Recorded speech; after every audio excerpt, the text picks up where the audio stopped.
Assalamualaikum warahmatullahi wabarakatuh. Nama saya Laila Indri Mulyana, perwakilan dari kelompok 2 ingin menjelaskan tentang induksi Faraday.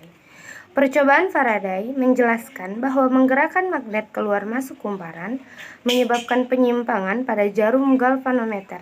Di Faraday itu dia melakukan percobaan, dia mempunyai sebuah kumparan atau lilitan seperti ini. Kemudian dia hubungkan dengan sebuah galvanometer, maka galvanometer itu atau alat yang digunakan untuk mengukur adanya arus listrik. Nah, di mana Faraday ini melakukan percobaan dengan menggerakkan magnet keluar masuk ke dalam kumparan.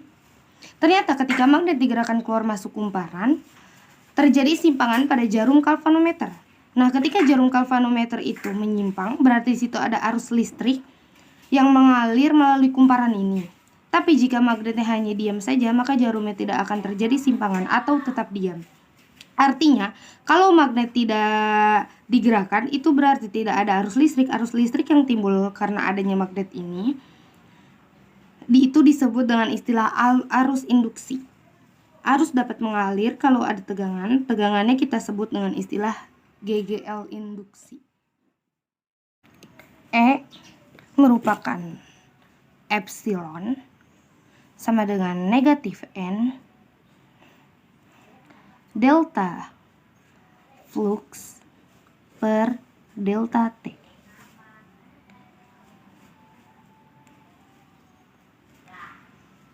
Singkatnya,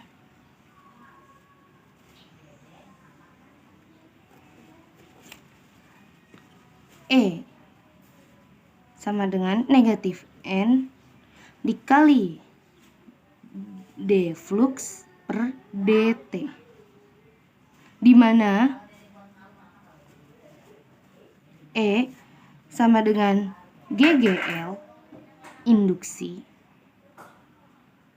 yaitu satuannya volt, dan N itu jumlah lilitan, dan delta flux disebut perubahan flux magnet atau WB, delta T selang waktu S, D flux per dt sama dengan turunan flux terhadap waktu.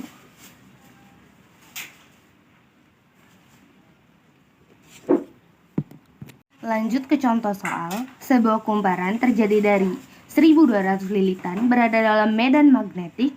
Jika pada kumparan terjadi perubahan flux magnet 2 kali 10 negatif 3 Weber setiap detik, maka besar GGL induksi yang timbul pada ujung-ujung kumparan dalam volt adalah.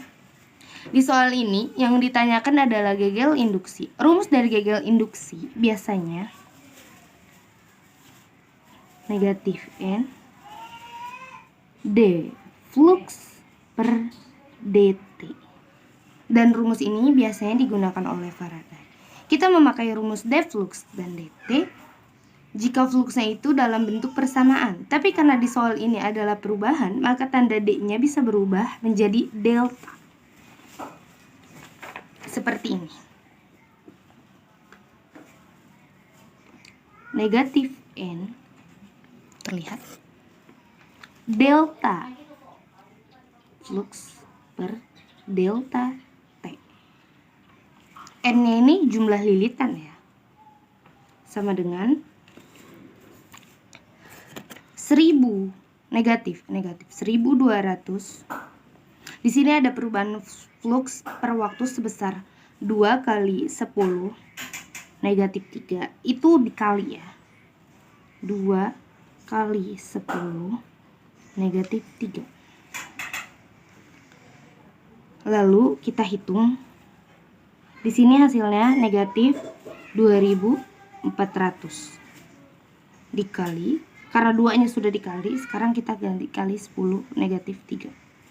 Hasilnya itu, jika hasilnya dihitung oleh teman-teman, hasilnya adalah negatif 2,4 volt.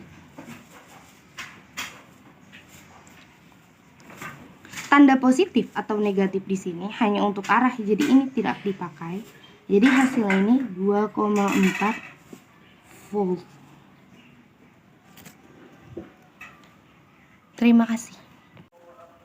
Sekian dari saya, kurang lebihnya mohon maaf. Wassalamualaikum warahmatullahi wabarakatuh.